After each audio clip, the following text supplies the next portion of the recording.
जय श्री राम भक्तों, स्वागत है आप सभी भक्तों का अपने YouTube चैनल में। प्रिय भक्तों, आज माघ मास शुक्ल पक्ष की जया एकादशी है और आज के वीडियो में हम जया एकादशी व्रत की कथा का श्रवण करेंगे। एकादशी के दिन जगत के पालनहार भगवान विष्णु की पूजा की जाती है और उनका व्रत भी किया जाता है और एकादशी के दिन एकादशी व्रत की कथा भी सुनी जाती है। तो आइए आज हम जया एकादशी के दिन एकादशी व्रत कथा का श्रवण करेंगे। तो आप सभी वीडियो में लास्ट तक बने रहें और संपूर्ण एकादशी व्रत कथा का श्रवण करें ताकि भगवान विष्णु की कृपा आप सभी भक्तों पर सदैव बनी रहती है। इस कथा को श्रवण करने से पापों से मुक्ति मिलती है, सुख समृद्धि की प्राप्ति होती है और भगवान की कृपा भी बनी रहती है। तो चलिए कथा का श्रवण करते हैं। आप सभी ध्यान पूर्वक सुनिए। एकादशी व्रत कथा प्रारंभ। युधिष्ठिर ने भगवान श्री कृष्ण से पूछा, भगवान कृपा करके यह बताइए कि माघ मास के शुक्ल पक्ष में कौन सी एकादशी होती है, उसकी विधि क्या है तथा उसमें किस देवता का पूजन किया जाता है। भगवान श्री कृष्ण बोले, राजेंद्र, माघ मास के शुक्ल पक्ष में जो एकादशी होती है उसका नाम जया है। वह सब पापों को हरने वाली उत्तम तिथि है। पवित्र होने के साथ ही पापों का नाश करने वाली तथा मनुष्यों को भाग और मोक्ष प्रदान करने वाली है। इतना ही नहीं, वह ब्रह्म हत्या जैसे पाप तथा पिशाचत्व का भी विनाश करने वाली है। इसका व्रत करने पर मनुष्यों को कभी प्रेत योनि में नहीं जाना पड़ता है। इसलिए राजन, प्रयत्न पूर्वक जया नाम की एकादशी का व्रत करना चाहिए। जया एकादशी की कथा अब मैं आपको विस्तार पूर्वक सुनाता हूँ। आप ध्यान पूर्वक इस कथा को सुनिए। एक समय की बात है, स्वर्गलोक में देवराज इंद्र राज्य करते थे। देवगण परिजात वृक्षों से युक्त नंदन वन में अप्सराओं के साथ विहार कर रहे थे। 50 करोड़ गंधर्वों के नायक देवराज इंद्र ने स्वेच्छानुसार वन में विहार करते हुए बड़े हर्ष के साथ नृत्य का आयोजन किया। गंधर्व उसमें गान कर रहे थे, जिनमें पुष्पदंत, चित्रसेन तथा उसका पुत्र, ये तीन प्रधान थे। चित्रसेन की स्त्री का नाम मालिनी था। मालिनी से एक कन्या उत्पन्न हुई थी जो पुष्पवंती के नाम से विख्यात थी। पुष्पदंत गंधर्व का एक पुत्र था जिसको लोग माल्यवान कहते थे। माल्यवान पुष्पवंती के रूप पर अत्यंत मोहित था। ये दोनों भी इंद्र के संतोषार्थ नृत्य करने के लिए आए थे। इन दोनों का गान हो रहा था।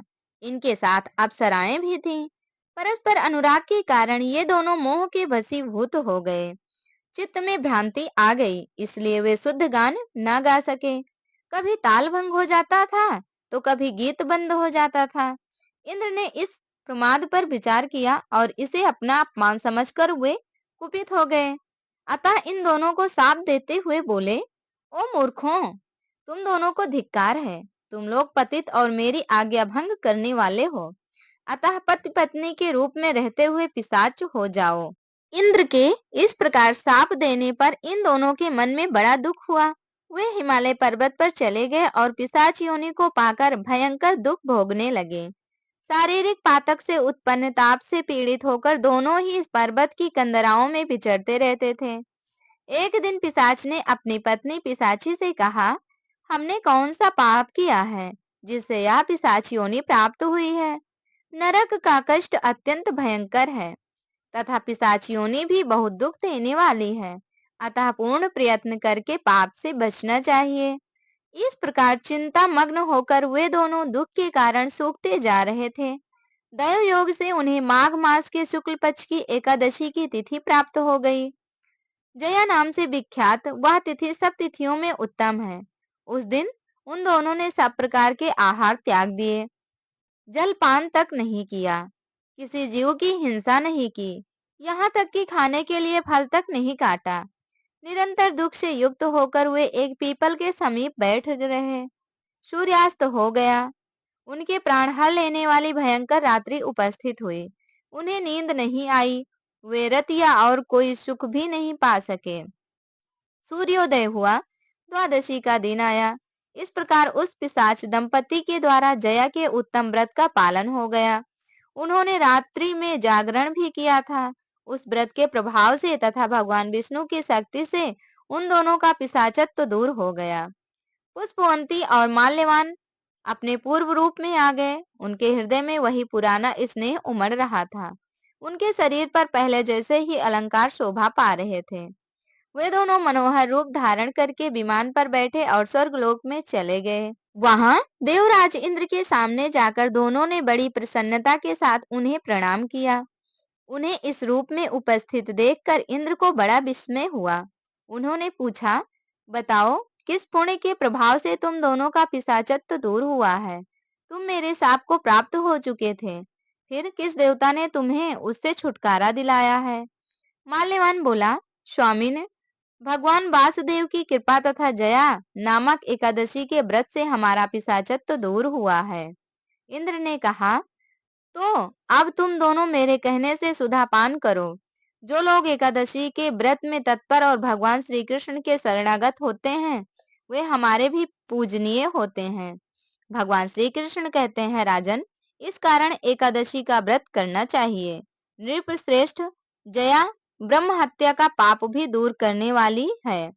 जिसने जया का व्रत किया है, यानी कि जया एकादशी का व्रत किया है, उसने सब प्रकार के दान दे दिए और संपूर्ण यज्ञों का अनुष्ठान कर लिया। इस महात्म्य को पढ़ने और सुनने से अग्निष्टोम यज्ञ का फल मिलता है। इसलिए इस दिन इस कथा का श्रवण भी अवश्य करना चाहिए। जया एकादशी का व्रत करने से, जया एकादशी की व्रत कथा सुनने से सभी पापों से मुक्ति मिलती है और भगवान वासुदेव की कृपा सदैव बनी रहती है। प्रेम से बोलिए वासुदेव भगवान की जय। कथा संपूर्ण हुई। आप सभी को कथा अच्छी लगी हो तो कमेंट बॉक्स में जय हो वासुदेव भगवान लिखना बिल्कुल भी ना भूलें। वीडियो अच्छी लगी हो तो लाइक कर दें, चैनल पर नए हो तो सब्सक्राइब कर लें। हमारे साथ जुड़े रहने के लिए धन्यवाद।